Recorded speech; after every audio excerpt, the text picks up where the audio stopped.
What is dark continent. ये जो map तुम अपनी स्क्रीन पर देख रहे हो वही है हंटर एक्स हंटर यूनिवर्स का वर्ल्ड मैप। इसमें जो ग्रीन वाला पार्ट है वो सारी कंट्रीज वगैरह है जो घिरी हुई है लेक मोबियस से।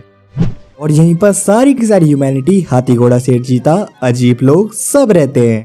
लेकिन अगर तुम इसे थोड़ा जूम आउट करोगे तो तुम्हें लेक मोबियस से बाहर देखने को मिलेगी एक ऐसी जगह जिसे तुम कह सकते हो the land of abnormal livings, the dark continent.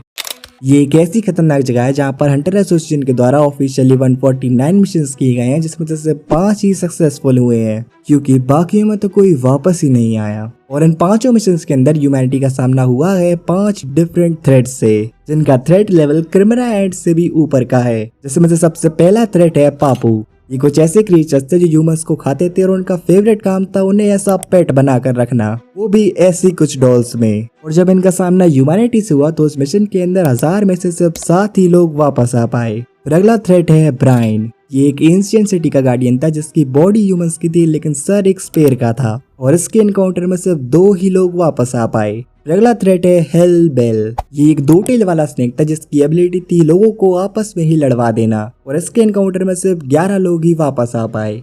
अगला थ्रेट है आय। ये कुछ गैसियस टाइप क्रीचर्स थे जिसके बारे में ज्यादा कुछ नहीं पता, लेकिन इसके एनकाउंटर में सिर्फ 3 ही लोग वापस आ पाए। लास्ट थ्रेट है इमोर्टैलिटी डिजीज। इस वाले मिशन के अंदर बूढ़े चचा नेट्रो भी थे जिनकी मुलाकात हुई थी इमोर्टैलिटी डिजीज से। इससे जो भी कोई इन्फेक्ट होता था उसे इमोर्टैलिटी की पावर मिलती थी, लेकिन डिजीज होने के बाद उसे ह्यूमंस का खाना पसंद नहीं आता था, बल्कि उसे जिंदा रहने के लिए खुद का ही मांस खाना पड़ता था जो उस डिजीज से रीजनरेट भी हो जाता था। और ये डिजीज होने के बाद वो कुछ ऐसे दिखते थे। और इन 5 ट्रिप्स के अंदर जो 28 सर्वाइवर बचे थे वो सारे के सारे मेडलिस्ट थे फिजिकल स्ट्रेंथ के अंदर, लेकिन उनमें से सिर्फ 3 ही अपनी डेली लाइफ में वापस लौट पाए, जिससे यहाँ का सर्वाइवल रेट बनता है 0.04%। तो इससे पता चलता है dark continent is the no place for humanity to return. But कुछ स्पेकुलेशंस के हिसाब से ह्यूमैनिटी वहीं से आई है।